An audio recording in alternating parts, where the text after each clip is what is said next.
Morning mga bossing, good morning good morning ka-White Angel 1111, good morning sa'yo, Gemini.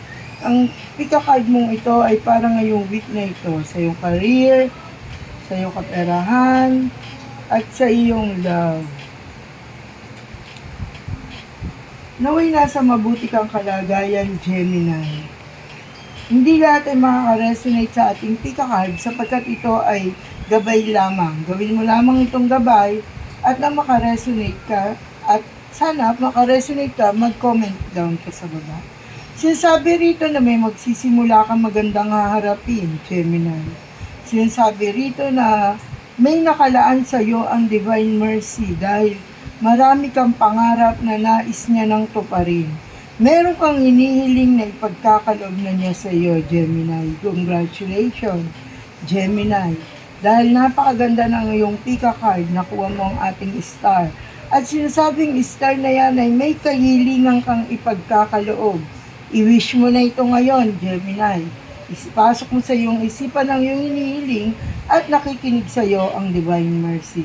Sinasabi na ang iyong kaperahan ay maayos ngunit may hadlang sapagkat ikaw ba ay humihingi na lamang ng sustento o ang iyong pera ay napupunta sa gamot, na ibibili mo ito ng maintenance. Ang energy na aking nasagap ay may edad na ang kaperahan niya ay umaasa na lamang sa kanyang mga anak o ito ay binibigay na lamang sa kanya ng kanyang mga anak. Sinasabi rito na huwag mo ikalungkot ito sapagkat mahal na mahal ka naman ng iyong mga anak at ikaw ay kanilang kinakalinga.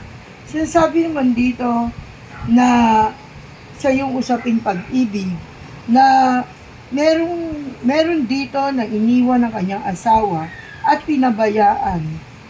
Huwag kang mag-alala sapagkat ang karma ay malapit na at parating na. Sa lahat ng kabiguang ibinigay niya sa iyo ay magbabayaran niya ito ngayon. Ang kalungkutan na iyong naramdaman ay napuna ng iyong mga anak.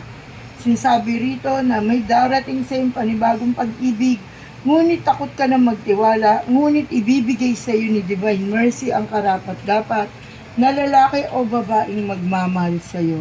Ngayon ay hindi mo na masasabing malungkot ang iyong magiging Pasko dahil darating na ang magmamahal sa iyo.